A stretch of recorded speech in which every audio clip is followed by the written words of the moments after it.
Welcome back to another segment of Classroom Management by Design for the Primary Teacher. If you are new here, I am Lauren Began. I'm the founder of LessonPlanToolbox.com, where we help primary teachers master all the elements of classroom management, student behavior, routines, systems, all the things to create that vibrant classroom culture.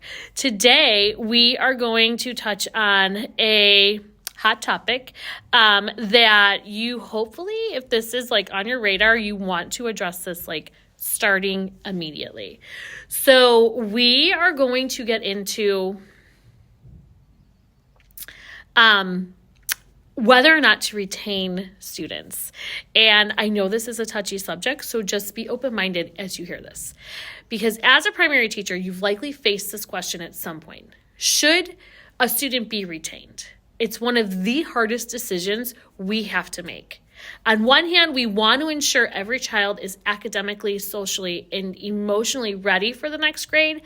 But on the other hand, we know that retention can carry long-term consequences affecting a child's confidence, affecting peer relationships, and just the overall attitude towards learning. So if you're struggling with whether to recommend retention for a student, know that you are not alone.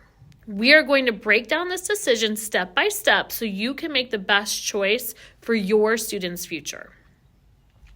So the first step is understand the research on retention. Before making any decisions, it's super important to look at the bigger picture. Retention is often viewed as a way to give students more time to master those foundational skills, but research suggests that it may not always be the best approach. Studies have said that retention can provide short-term academic gains, especially in reading and math. However, these benefits tend to fade after a few years.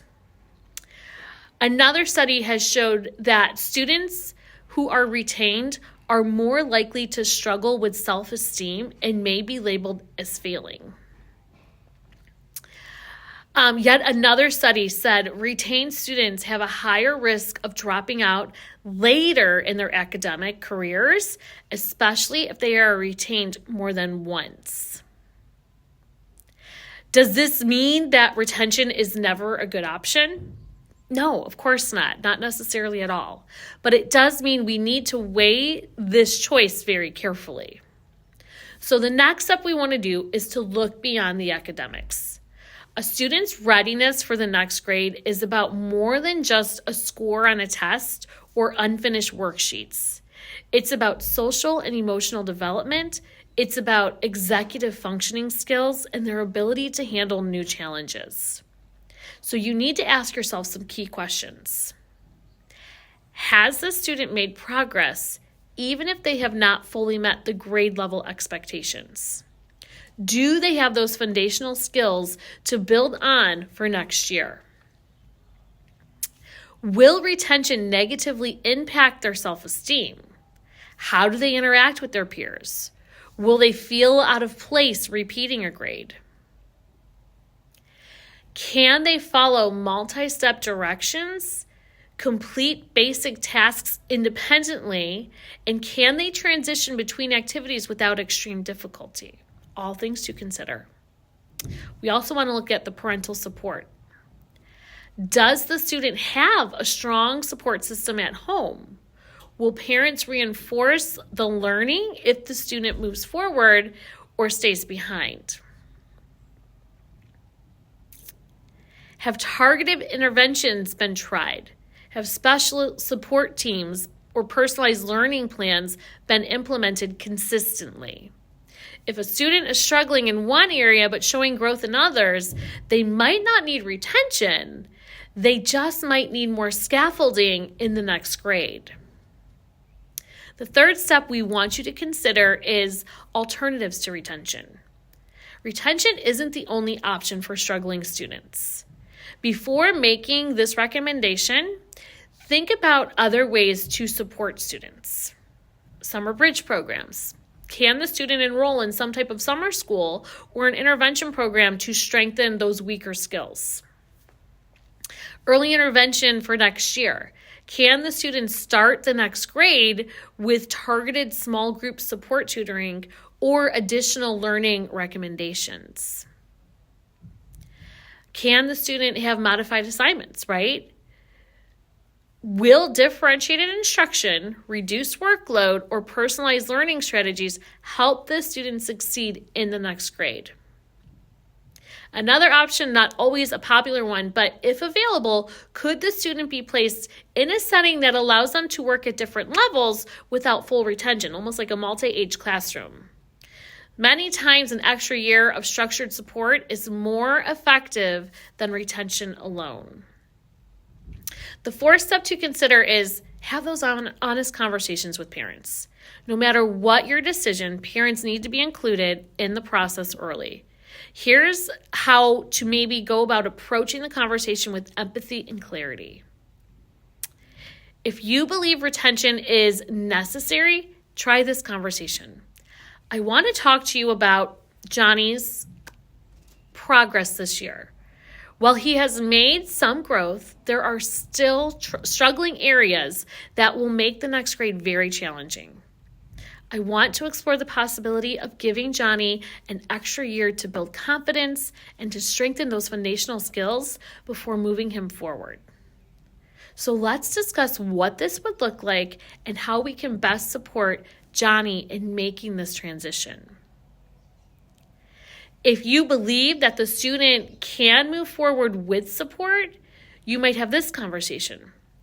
I know this has been a tough year for Johnny, but I want to highlight the progress that he's made. While he's not fully at grade level, I believe with structured support and a targeted plan next year, he can continue to grow and succeed. I would love to walk you through our plan for making sure we have what Johnny needs moving forward. No matter what, you want to listen to the parents' concerns and validate their feelings. This decision affects their child's life deeply, and they need to feel like partners in this process. We're not playing the blame game here.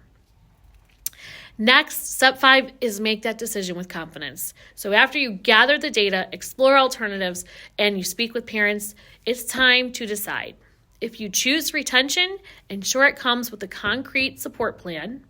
If the student moves forward, advocate for interventions that are going to set the student up for success. If you choose to retain, then meet with next year's teacher to plan transitions that feel supportive, not like punishments. Create a learning plan that addresses the student's specific gaps so they don't simply repeat the same instruction. And then we want to monitor their progress and their confidence, right? We want to monitor their peer relationships even so we know that they feel successful. If you choose that you're going to promote but have supports in place, then you want to connect the student with an interventionist or with tutors or with that small group instruction early in the school year. Set up those regular progress monitoring meetings so we don't fall behind in the fall. And then communicate with next year's teacher again so they're aware of the challenges and can plan accordingly. Remember that the goal is growth. At the end of the day, our goal isn't to hold students back or push them forward at all costs. It's to create an environment where they can grow, feel successful, and develop that love of learning. Retention can be beneficial in certain cases, but it should never be the default solution for struggling students. So before making that final decision, consider the whole child. Explore those support options. Partner with families to find the best path forward. You're not just making a decision for this year. You're shaping the child's future. So be sure to choose with wisdom, choose with heart, but most of all, choose with the belief that every student is capable of growth.